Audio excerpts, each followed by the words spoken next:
So, hey everybody, hey guys. My name is Erica. I am back with the third episode of Healing Conversations, and I have Latoya Nashay with me. I'm super excited. So, as you guys all know, Healing Conversations are a part of This Is For Us, which is a sector of Bad Biotis where we literally just chat and try to do different things for young believers, young adults, teens that they need. It's for us. Literally, the name says it all. This is for us. So, Healing Conversations is pretty new. It's a combination of the healing logs and the living room conversations that we've been doing. And I've just been blown away with, the stories and the testimonies that I've been hearing. God is really, really showing how he works in people's lives. Like there's so many things that we have to talk about, that we have to share, that we haven't been. And people sharing right now, it's just showing so much in how God really can just like he can literally just turn things around. He can heal. The purpose of this is to help people to heal. And so for this episode, we have the healing side of rejection.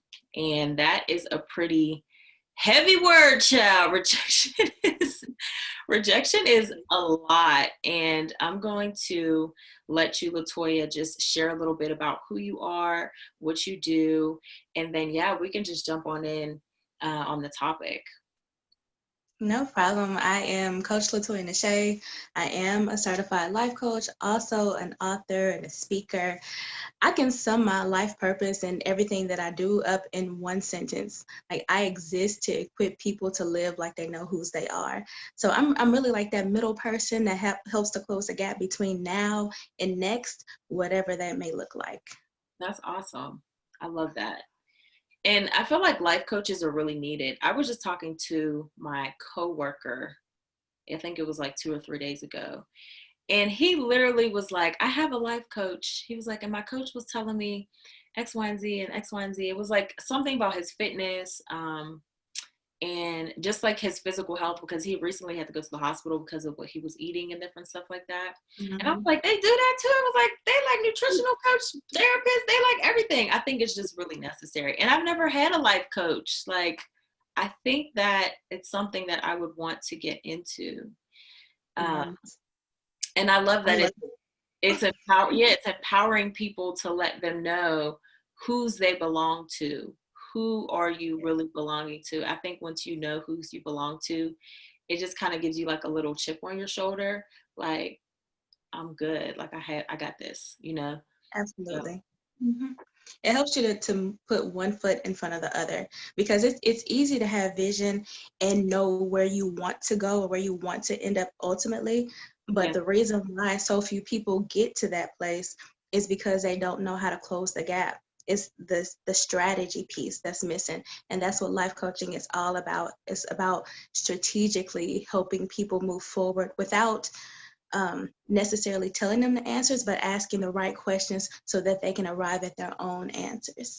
yeah, that's good. And that's really needed. I know for me, a lot of times I'll have a lot of creative ideas because I'm really creative, like, oh, let's do this and that would be dope and that would be cool. Mhm. But it's the execution that I always like stop at. And I recently just said something on it was like my IG story. I was like, some of us just need to execute. Like, stop worrying about who's going to see it or who's going to support you or what team you have. I was like, you just have to make one goal. What does this need to be done for the execution to happen? And then make another one and then just execute it and just see what Absolutely. happens.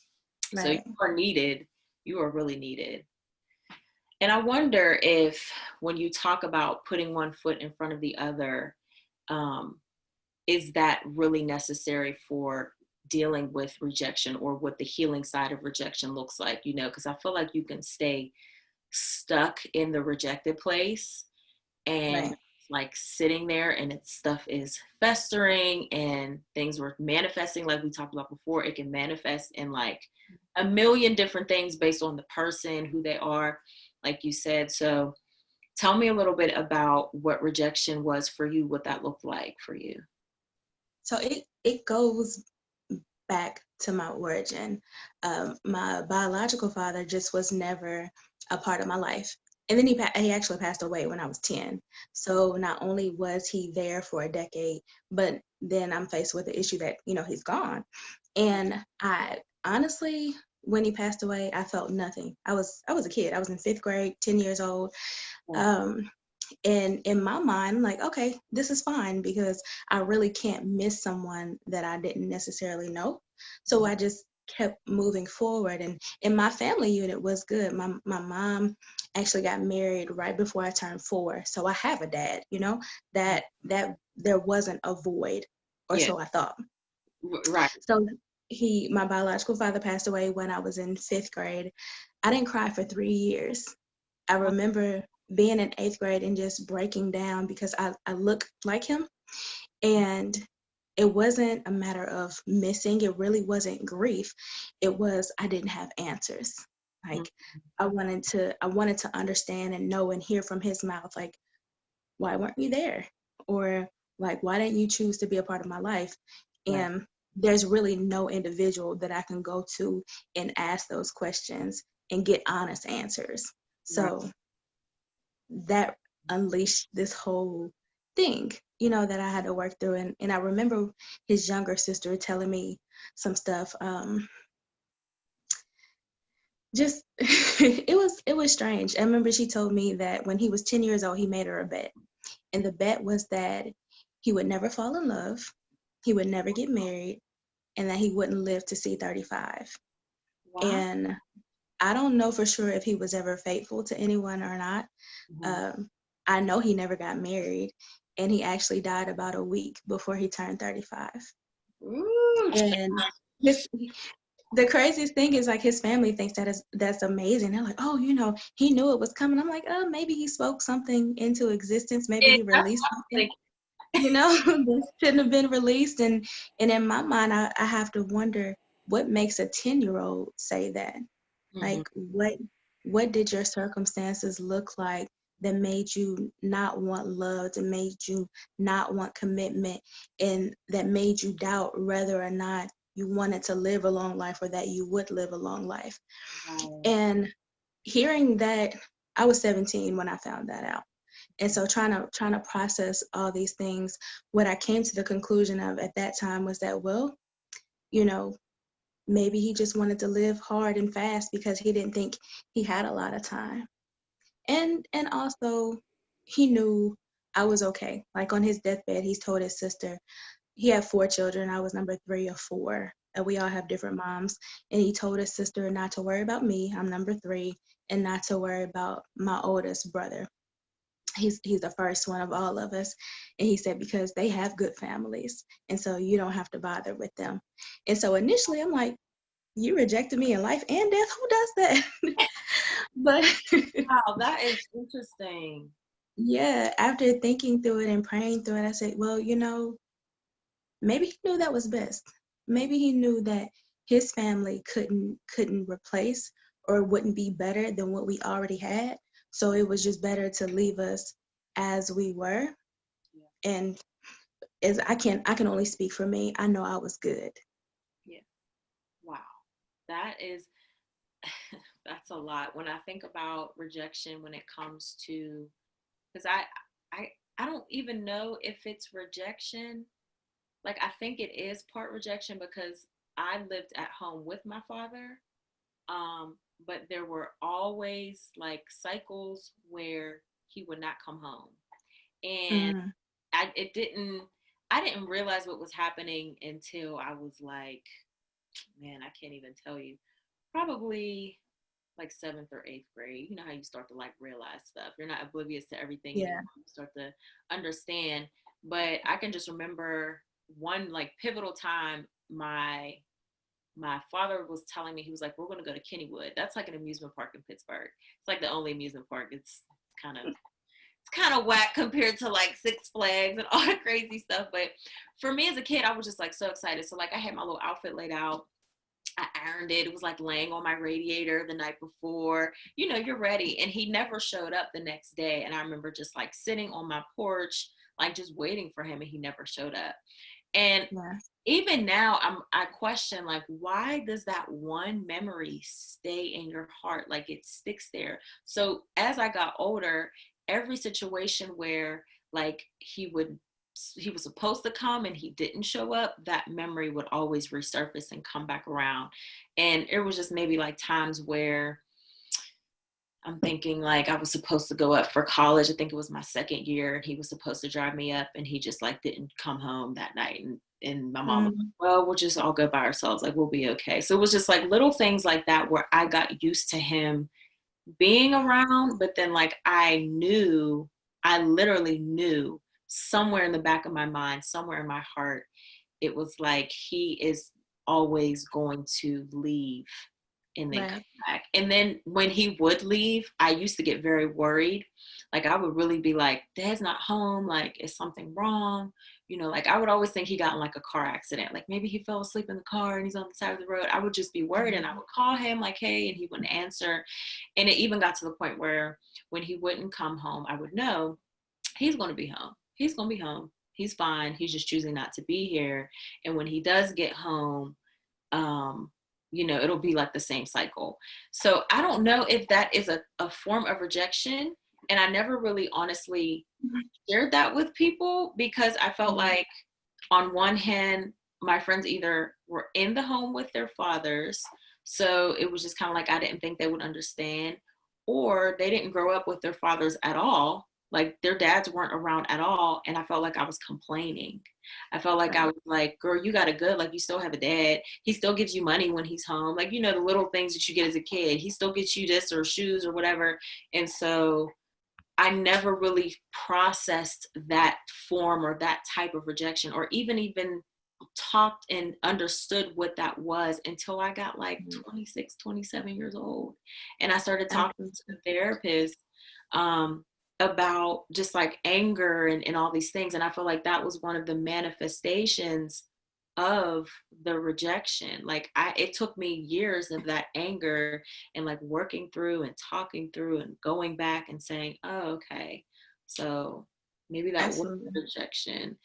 um, and when I think of your father, first of all, that's really powerful that he said he wasn't going to live until he was 35. And then you said how many days before you turned 35? Just about a week. That's crazy. It Like, was about a that's crazy. And I question like what his father, like what he saw in his father. And I question the same a lot with my dad. I'm always thinking, you know, I wonder how his dad was. Because my dad didn't grow up with his dad. I think his father passed away when he was like pretty young. right. Um, And my dad actually grew up with both parents in the household. wow. So that just releases all these other questions. And to your point about your dad being in a house, even even when a person is present, I believe that there are like levels to rejection, you Mhm. know? And anytime anytime we feel like someone isn't necessarily playing their role or meeting those standards that we have in our minds as far as what that role is supposed to look like, then our hearts process it as rejection, That's period. good. Yeah. And I can honestly say it was not the role. Well, I'll say role, yes, but definitely the expectation of what I wanted my dad to be for me definitely did not live up to that expectation. So, Right, right. And then so rejection just becomes like, the disappearing acts, or for me, like my dad not being present, that's a seed.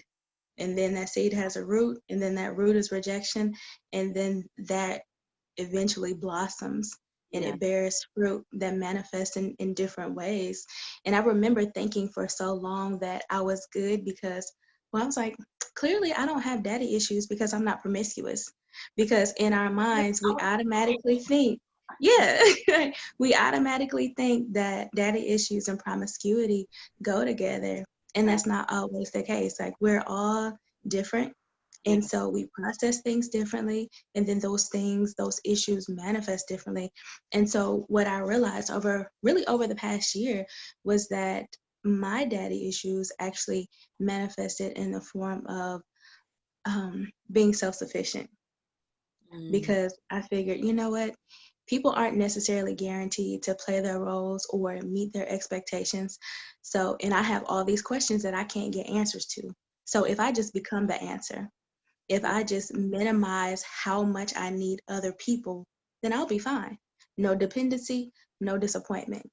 And Right. this year, like 2020, has been all about just God pulling back the layers of my life and uprooting that self-sufficiency piece. Wow. Yeah.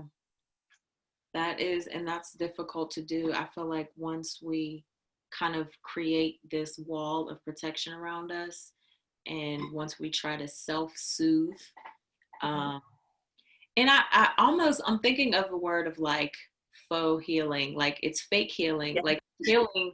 We think it's healing, and it's like I'm taking care of myself. I'm doing what I have to do to protect myself, and this is my defense mechanism to make sure that I'm okay.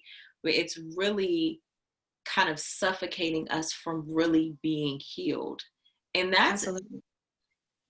to me, that is interesting because I'm like, that's so dangerous that you can really feel like, and you're thinking, I'm good. Like, I'm really good. Like, I'm Gucci. And God is like, no, you're not. Yeah, no, Like, not at all. Right. yeah. Because numbness can feel like healing. Yes. And I went for a really, really long time being numb because in my mind, like, if you didn't want to be here, I didn't need you. Like, I got a dad. I didn't need you. I'm fine. Mm-hmm. And my first book is actually called Daddy Unbreak My Heart. And the process of writing that book was so emotional. And I just remember praying and saying, God, like, what's wrong with me? Like, why am I crying? Why am I breaking down? And he clearly said, you thought you were healed, but you were actually numb. And now I'm allowing you to feel all of this Yeah. because we can't heal unless we feel things. Like if you think about having surgery and having to go through physical therapy, and that physical therapy being painful, but knowing that it's bringing about your healing, our emotions are no different. That is so, Healing hurts. Like you have to work through the hard stuff. You have to uncover to be able to recover. girl. And that's what he took me through, and I'm still going through it. Yeah, and I'm honestly currently going through it myself. You're like reading me right now. You reading me, Coach Latoya. You reading me. So I like I'm literally in a space where, and I think I shared this on the last call that we had.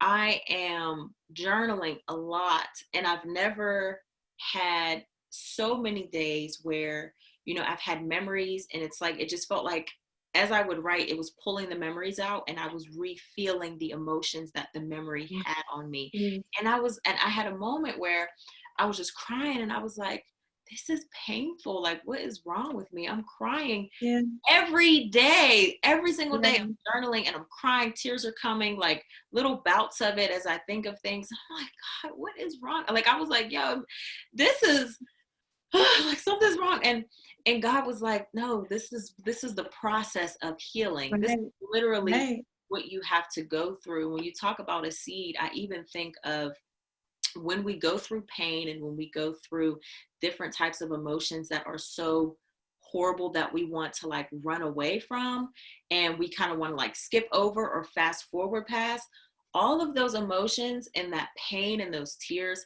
That's literally like the seed that we have to Yeah, produce and grow yeah, to reap the other things. Like there's literally no other way to get past that. And absolutely. it's so heavy for me. And it's so heavy on me right now. Like I literally wrote a song and a poem about it.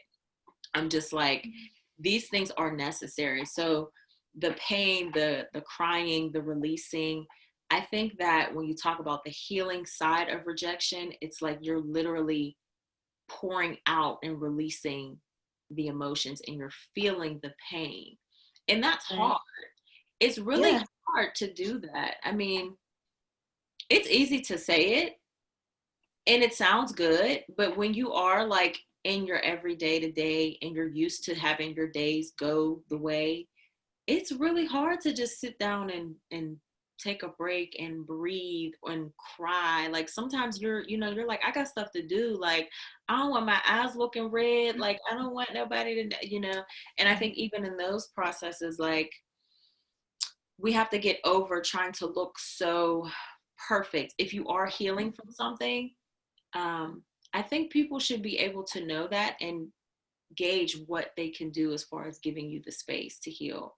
I think a lot of Absolutely. times when you're like, Absolutely. I'm healing from something, I know for me, if somebody was like, well, I'm just healing in an area, I wouldn't even know what to say because I mean, up until this point now, but prior to what I'm experiencing, I would just be like, okay, well, I'm praying for you, or, like the typical response. Right. But it's okay to ask a person what they need. And Yes. honest, and honestly, if you ask that question, a lot of people cannot tell you what they need, but it at least releases that question so that they can turn it inward and say, what do I need? Like Yeah. what do I need in this season? So one thing I learned about myself is that when I have a lot of negative emotions going on, like when something is really, really heavy and I can't quite pinpoint it or understand it, I Mhm. pray and I ask God, like, first of all, you're my father. You wired me. You understand me better than I understand myself. So I need you to tell me what this is and why I feel the way I feel. And so once I can actually isolate what those emotions are, I allow myself to feel them all, but I kind of like feel them one at a time. And I ask God to give me truth. Like, give me a truth to go along with this. Okay, well, um, my biological father wasn't present, but the truth is that God is not a God of voids, and he gave me a dad. Right. And I was still raised in a family with two parents who loved and supported me. And so my pain is still real, but Yeah. now I can filter the pain of rejection through the truth that, hey, there was still protection in Yeah. that rejection. There was still provision attached to it. So I feel what I feel, and my feelings are real and they're validated, but there is truth that wraps itself around that feeling and starts the process of healing. Yeah. I absolutely love that there's truth wrapped around that rejection. And you said that started your process of healing. That's It awesome. it's yeah, I don't even honestly I can't even tell you when I started doing it.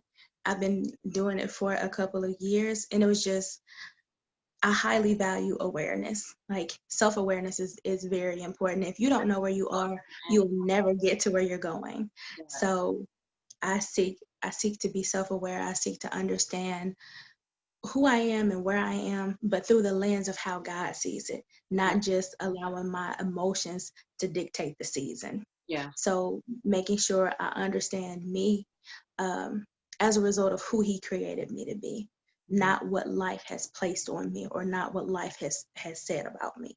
Hmm. Yeah. It's kind of like instead of looking out of the lens of your situations and your environment, it's really literally changing like the perspective of where you're seeing it from, because that can be Absolutely. difficult. Um, when I think about the healing side of rejection, and I want to know your perspective on this. What do you think is the the danger of not finding the healing side of rejection? The danger of staying in it is that rejection has so many different types of fruit that come from it. Mm, So you have anger and you have bitterness and you have insecurity. yeah. And for me, like I said, self-sufficiency, um, a major, major lack of trust. And anytime you have an issue where you're not trusting people, you're not fully trusting God, Mhm. because God is relational. Like Right. even when he sent the disciples out, he sent them two by two.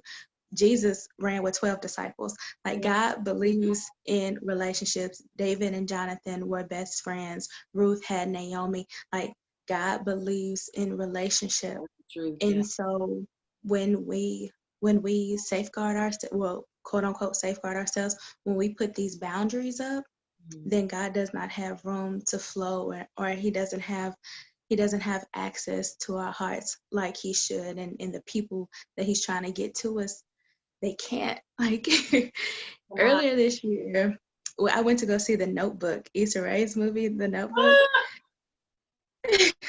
Girl, when I tell you, like, that movie triggered me in so many ways. I was like, it's supposed to be a love story. Why am I breaking down? But I resonated with her in so many ways, and I was again taking my emotions to God, like, why am I crying? What's wrong with me? And that's when the self-sufficiency piece came out, and he said, Toya, the man that you're praying for, this is blocking it. Like, you wonder why you're not married yet, why you aren't in a relationship. Like, the man of God that is needed to walk with you needs to feel needed. Like, he needs to know that you trust him as a leader and as a covering. And right now, you don't want to trust anybody, and you don't want, you just don't want to. So you want to make sure you have it all together. You want to have your hand in every pot. So you're going to stay like this and be by yourself, or we're going to go through the process of uprooting this. And I had to, first of all, I had to humble myself. I'm And like, yeah, reading me for filth, God. Come on now. yes, Like, I had to humble all myself. Absolutely. And I had to repent.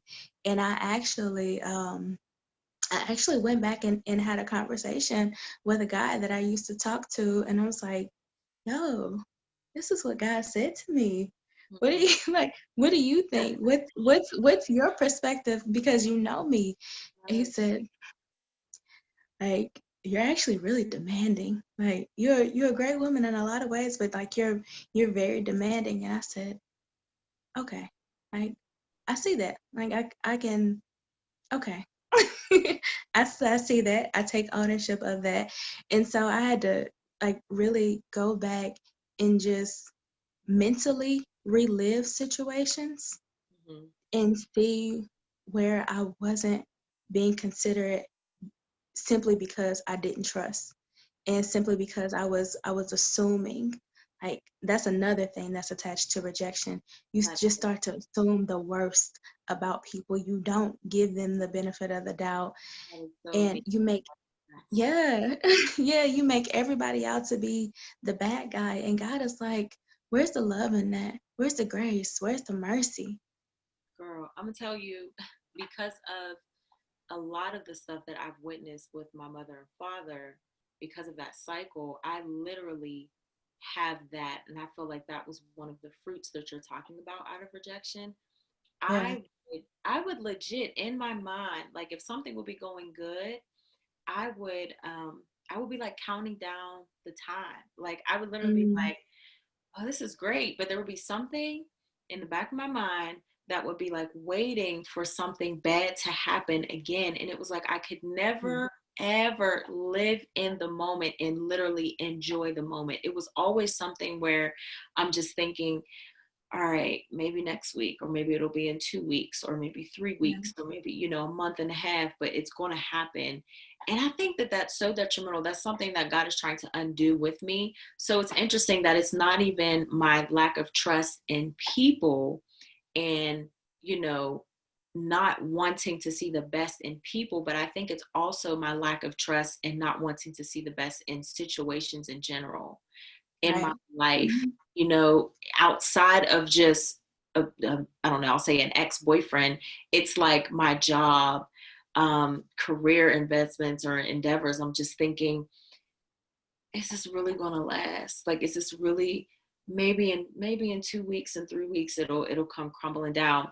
And I find it crazy that something just from that one thing, from my father's actions, and I'm not saying he was a bad father. I know that he had his issues, but it's so crazy that that one thing that would happen so consistently, now it's trailed into so many things.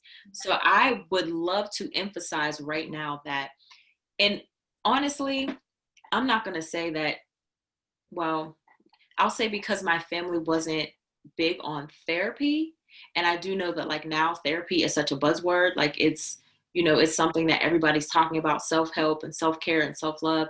But I just want to emphasize that if you know that you've dealt with something young, like I'm talking, you were 10, eighth, ninth grade, hey, elementary school, even in high school, like you're still a teenager and you know you're going through some things, it is so important to go talk to somebody now.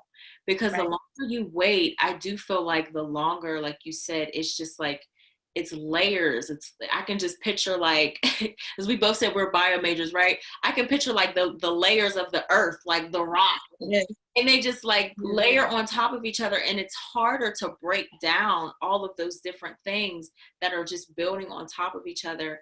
So I just feel like that's so important to say really fast. Like you have to talk to somebody now. And I think for younger people, some young people, I talk to them and they're like, yeah, I have a therapist, and I go and see X, Y, and Z, or I share this with my friends. And then I have some other young people where they're like, I'm good. Like you said, it could be like a numbness, or it can kind of Yeah. be like you're just self-soothing and you're just saying, I don't really have any issues. Like this is my norm. And especially for when I think of young Black kids, because I grew up in a neighborhood that was it was like the hood, low socioeconomic communities, however you want to word it. It was a lot of stuff going on where there was broken families and broken homes. And I've been around a lot of young kids, and I've seen and heard stories, and a lot of them are just like, this is all I know, this is what I'm used to, Right. this is what I see. Absolutely. So Yeah. I need help for what? Like, I'm good, I'm strong, this is what we have to put up with, this is what's on my shoulders. And I'm like, no, it's not, it's really not. There is another way where you can work through these things, and it's uncomfortable, and at that you haven't seen it, so it's really going to be uncomfortable. Like, nobody in your Mhm. family's pressuring you to go or talking you through it or coaching you to do it. Right. But I just wanted to emphasize that it's so important to talk about it now, because I think about this stuff with my dad, and I'm like, that is so interesting that even now at 30 years old, I mean, you're thinking almost 3 decades, like, I'm trying to undo things mentally when I Yeah. meet people, when I want to do something for somebody. Sometimes I'm just like, no, you're doing too much. Don't do Yeah. that. There's a lot of unlearning that comes with healing. And I tell people comfort zones aren't really comfortable. They're just what we know. Mm-hmm. So dysfunction can be a comfort zone. That It's is so true. whatever we've allowed ourselves to get used to. And it really takes the wisdom of God. I know the word says, guard your heart with all diligence, for out of it, flow the issues of life. But it takes the wisdom of God to know how to guard your heart. Pastor Darius Daniels is one of my favorite pastors ever. I And love I heard him say, he's amazing. I heard him say some years ago that we need to guard our heart with a gate rather than a fortress, right? mm, Rather than like guarding it with a brick wall, something that has no entrance, it needs to be a gate.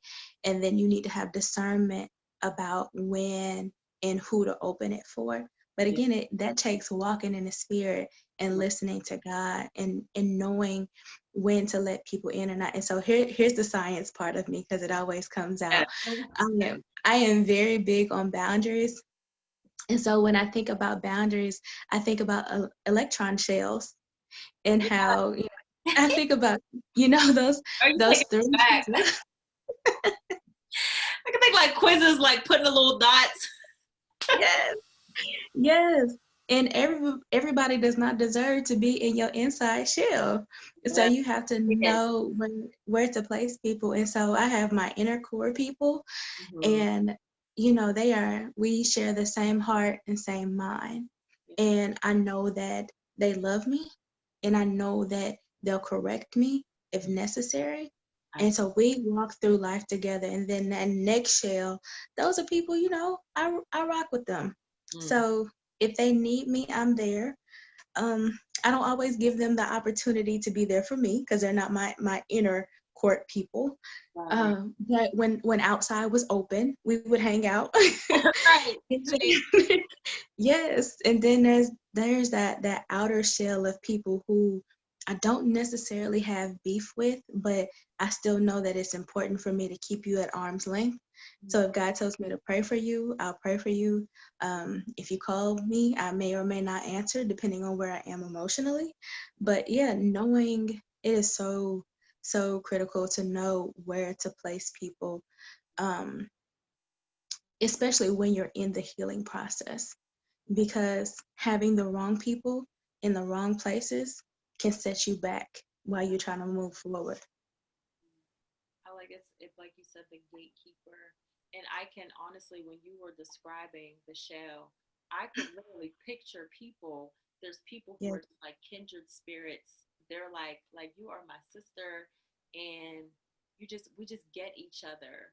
And Mm-hmm. when you talked about the outermost shell, I thought of some people as well. And I have moments where I will feel guilty for not being completely accessible to everybody.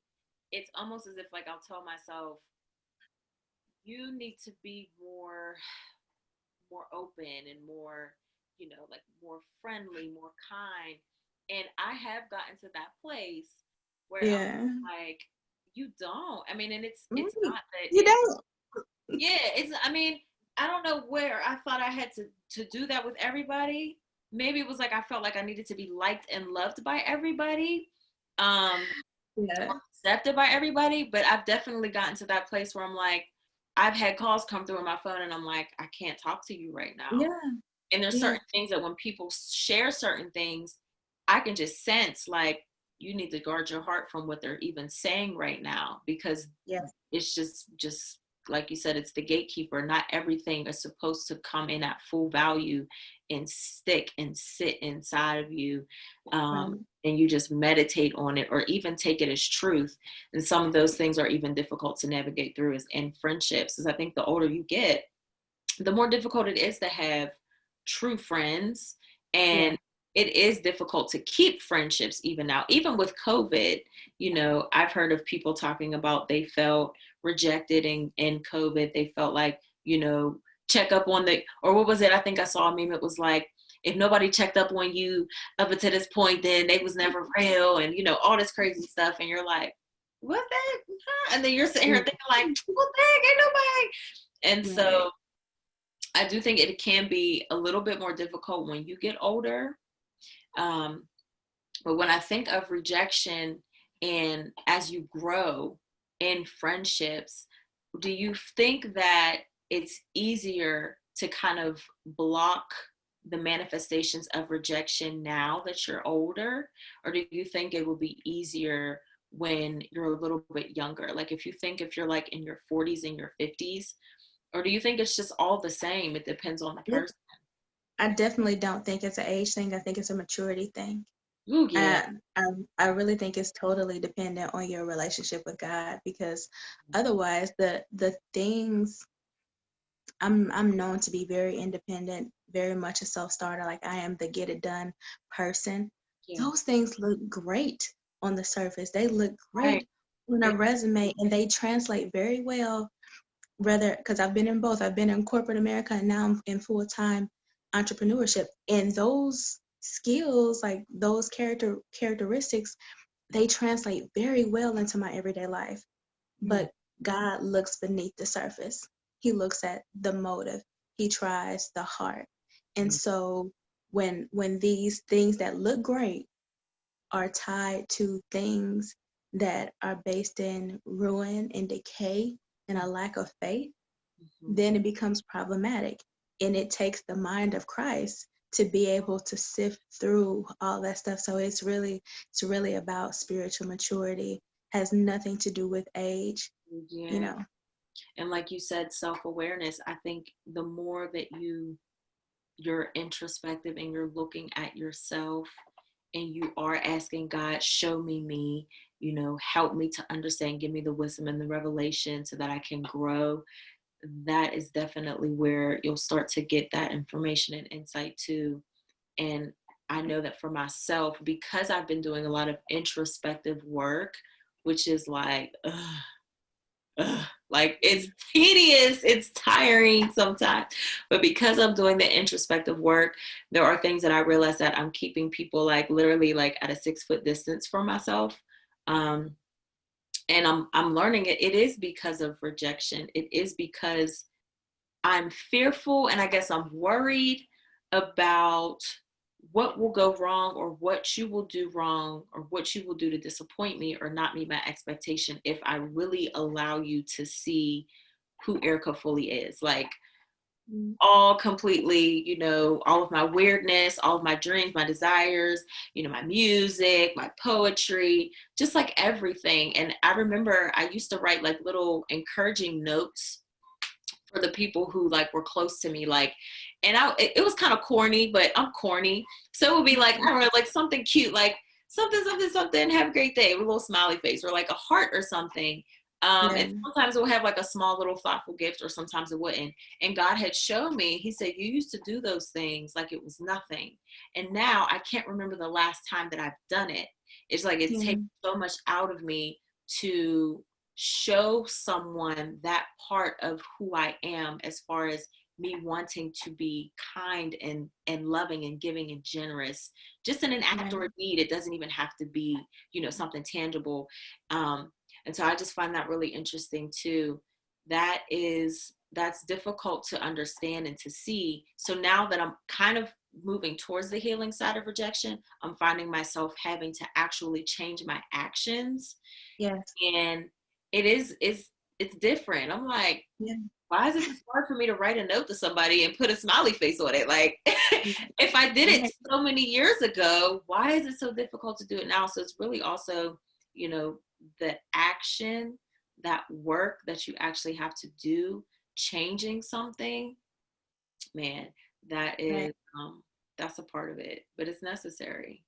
Absolutely. And it is a process. It Yeah. is a complete process, because the longer things are allowed to fester, the more layers get piled on, but really, like, the harder our hearts become. Yeah. And so I think about, like, the potter and the clay in Jeremiah 18. And it literally says that the vessel was in the potter's hands and it still became marred. Like, you can be saved, sanctified, Holy Ghost filled Yeah. in God's hands. That does not mean life won't jack you up. And you Right. can still become marred in his hands. And so there was a breaking that had to take place with that vessel. And it like, the potter's hands never left, but he still caused this breaking to take place so that he could reshape it and make it good according to what he said was good. Right. And Yeah. so when we get hurt, we want to run from his hands and run from his presence and do whatever we feel is necessary to make sure we're good. And Yeah. God is like, but I'm a good father, though. Like, don't you trust me? Yeah. If Yeah. you would just pull your hands back, then I could put my hands on you and I could shape you and make you into what it is that you're supposed to be. And yeah, I know it's uncomfortable. And yes, I know it hurts, but it's good for you. And so you just have to trust me in this. And you're Woo. not, we don't even understand the healing process because these things are so interconnected. But life is not compartmentalized, life is very fluid. And whenever the fruit of rejection starts to show up in one area, it won't be long before it starts to show up in every area. Yeah. It will affect your personal relationships, your professional relationships. It'll affect how you look at strangers, like you sizing everybody up. Yeah.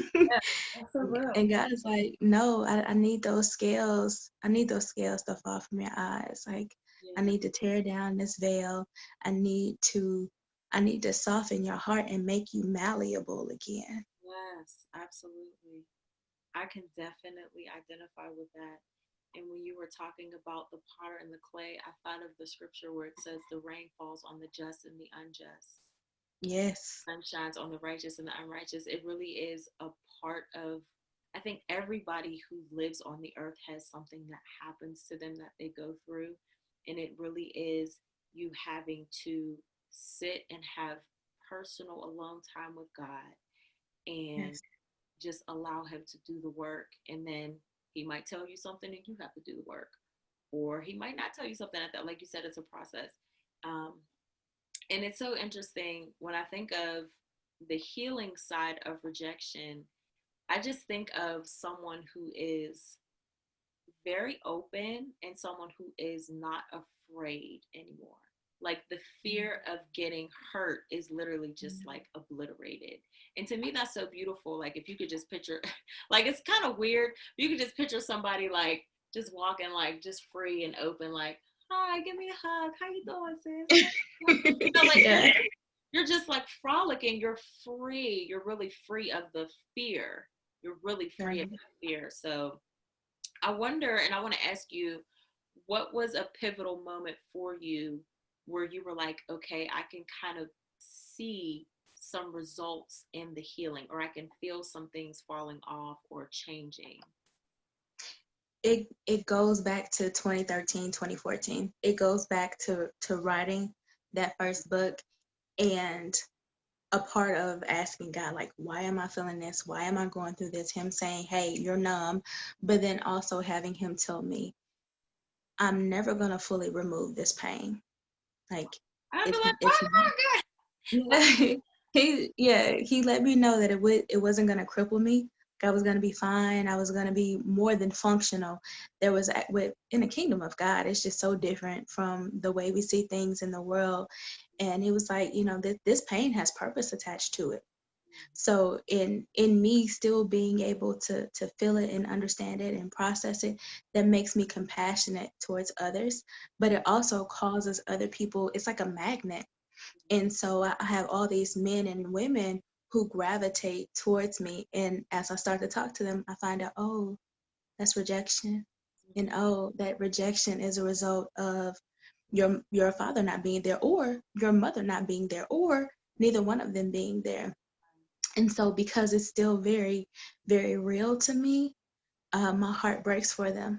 And I'm willing to not sit in it with them, actually, because my whole thing is I believe you're supposed to live an unstuck, unbound, unbreakable life in Christ. So I don't sit in anything with anyone. We're going to walk this thing out. And we Yes. do. And that's exactly what happens. And that is so true. The pain is definitely attached to the purpose. I know Yeah. that. And somebody had said that to me recently, that a lot of the things that I had experienced that have caused so much pain was attached to my purpose. And I knew that. Absolutely. I do know that and understand that. But it's like I said before, some things are just easier said than done, and then experiencing them and going through them, and having to navigate that process. Because sometimes you're in the middle of the process and you're like, I want to turn back and go where I was at, because this is painful, like it Yes. hurts, um but that's just beautiful. That I think that's so beautiful that when you started to write the book and when you started to release and you were like, what's going on? But you could Right. tell and see that there was literally healing that was taking place. And Right. like you said, the healing, when the healing happens, it doesn't feel like, oh, I'm healing. Glory be to God. No. Like, It feels like, like, oh, I'm dying, or I'm being punished, or what? yeah, it hurts. Healing is like, whoop, child, I'm in a healing season. I'm like, this is rough. But Yes. it's so comforting to know that God has me in the palm of his hand. And that's how I feel. Right. Like, I'm like, God, this hurts. Like, it's painful. But I know that I'm close to you. I know that I'm in your will. And I know that I'm in the palm of your hand. And I know that you have everything taken care of. Like, Mhm. you're literally working. You're working it out. You're molding. Like you said, you're making my heart more malleable again. I'm starting to Yes. feel things differently again. And so that's so good Mhm. for me. That's such a And heal like that, being able to feel is such a part of healing. Like if you take somebody who was paralyzed and now they can move, yeah, when the first sign of them knowing that they're getting the ability to move back is that they feel pain. yeah. And so Right, like, in can you order do that? Mm-hmm. in Yeah, order for us to be able to move forward, for us to regain movement so we're not stuck anymore, we're actually moving forward. I say, yeah, we're moving forward into our appointed places of purpose and promise. And we have to be willing to feel some things, but we also have to be willing to release some things. yeah, Whatever baggage that we're content to hold on to, our baggage will become somebody else's brokenness, because it was somebody else's baggage that broke us. wow. I don't want to break anybody.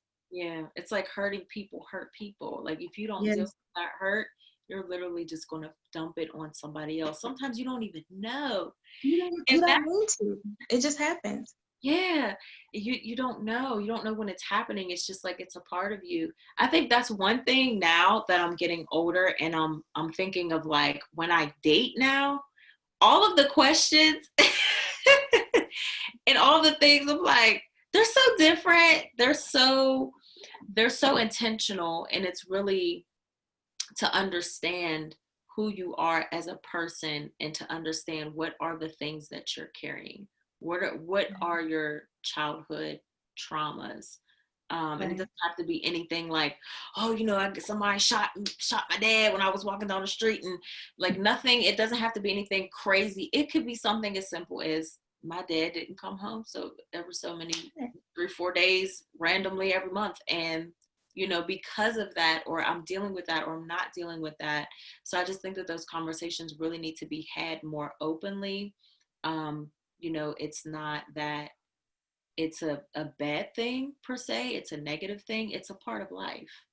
And especially Absolutely. as a believer, as Christians, I think that I know for myself, and even in these conversations, it's helping me to be more open because honestly, in my church, there are a lot of the older saints, which The season a lot of saints. the seasoned saints, those seasoned souls. So I'm definitely like I teeter totter between like the millennials, they want to do all this stuff outside, da, da, da, da, da, and I'm rooted and used to what the regular old degular church does. And a lot of times I'll find myself just like torn. I'm like, I just want some young people and I just want to sit, and I don't want to shout. I don't want to worry about if I'm wearing any type of heels. Like I'm wearing some ripped jeans and a t-shirt and maybe a hat, and I really just want to talk, or I really just want to worship. But in that worship, I want that to be a true pouring out of my heart to God. Like I really want to worship in the talking of what's going on in here in my heart, which is really honestly Right. what you do when you congregate, like when you break bread and talk to people. So I find myself split in between those two things, and I'm just so thankful that I can have conversations with you and other women who are open, because I feel like it's building me up more and more Yes. to continue to Yeah. have those conversations. I cannot talk right now. Conversations with other people, and Right. it's an encouragement. It's such an encouragement. It's like another thing that I can put in my mind, like, God, you did this for her, you did that for her, you did that for her. Yes. So encouraging Yes. to share. It's so Right. empowering. Right. So Yeah. I just so appreciate you, sharing that with me. And I always end off with asking people, what would you want someone else to leave this conversation knowing about rejection? So what do you think you want somebody to leave specifically knowing about that? If anything, you Rejection. said a lot, like Yeah. what? I would say the one thing is that rejection is an experience, not a definition. The enemy tries to use rejection as a way to redefine who we are. And God is like, that's not who I called you. As a matter of fact, like I've given you the spirit of adoption, like you're mine. So Yeah, yeah, rejection is not identification. that's very, very good. It's an experience, not an identification. I love that. Yes. Well, Mm. that was such a good conversation, girl. I Uh, enjoyed it. Thank you for that having was me. good. You're welcome. And I'm just going to end this off with a quick prayer. I try to pray out briefly. So I'm Yes. going to get to that, and then I'll let you go on about your evening because it's getting a little late. So, Heavenly Father, we just thank you for this conversation. And I just pray that whoever is going to tune in, whoever is going to be listening to this, that you would allow what was shared right now to do the work that it's supposed to do. I know that you are a God who is very strategic in your sovereign.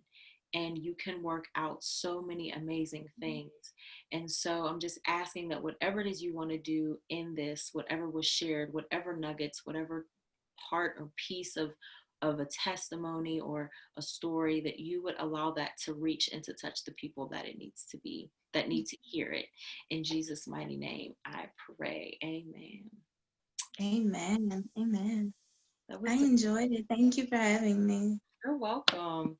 And so I will see you all on the next episode, episode 4.